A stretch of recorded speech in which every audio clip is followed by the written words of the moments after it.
Hello, everybody. Thank you for tuning in and welcome to Wisdom Wednesday. I'm Mark Flurka, Bakerpedia influencer and Baked in Science podcast host.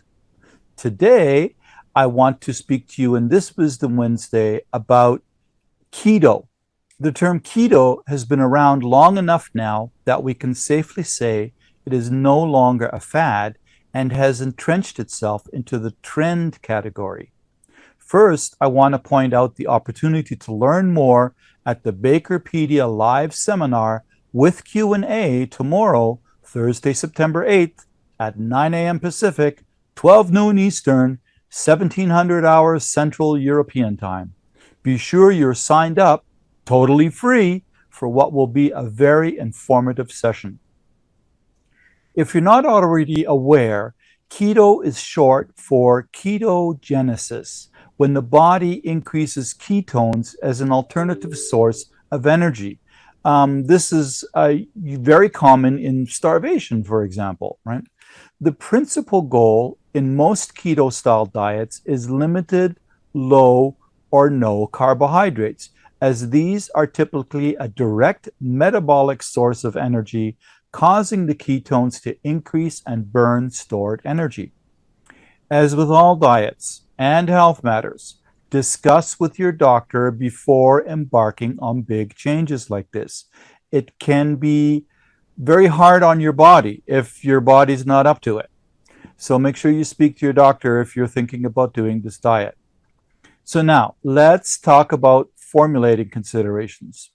Of course, carbohydrates include our main ingredient, wheat flour, which is mostly starch, and another highly functional carbohydrate in baking, which is sugar.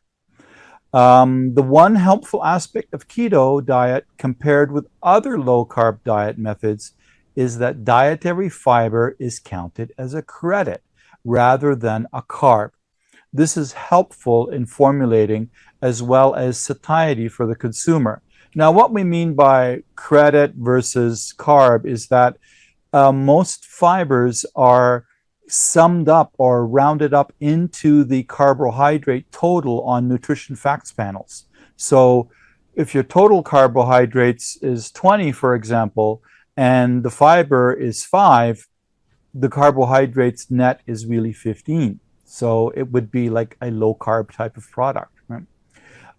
So for example, maltodextrin, soluble corn fiber, digestion resistant starches, and inulin can be helpful for functionality and counted as fiber in the carb counting summary. Inulin can even be used also as a fermentable fiber in some situations, right? Like an inulin syrup usually. Fats and proteins are the other building blocks in keto formulating.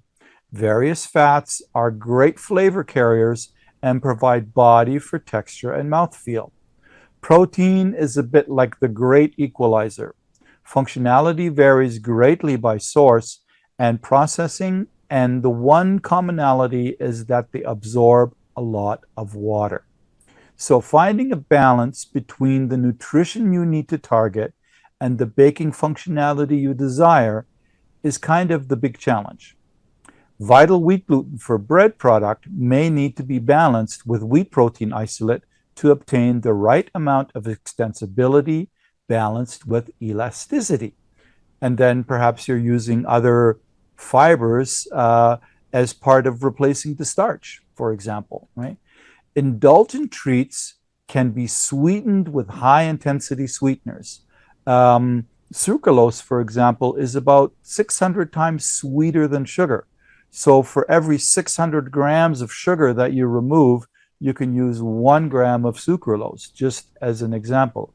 Of course, what's popular today are things like stevia and monk fruit. Monk fruit is the more expensive of the two. Stevia is the more abundant of the two. It tends to have a little bit of a licorice tone, so they're used together. And then what comes in often along with that is another sweetener, although not high intensity, but a sugar substitute is allulose. So these are all things that you can consider. And the other thing is to also be aware of the humectancy that can be added back, for example, using glycerin. Chocolate is a bit more challenging. To find sugar-free options with alternative sweeteners in chocolate is a little bit difficult. There's not that many out there right now. Most are done with maltose. Many breads and quick breads also present the challenge of managing water activity and pH to achieve the acceptable shelf life. So if you replace some of your bulking with protein, you're absorbing a lot of water, and then the moisture content is going to be really high. So the trick is to achieve a water activity below 0.95 and a pH below 5. And that is sometimes more difficult to do than it sounds.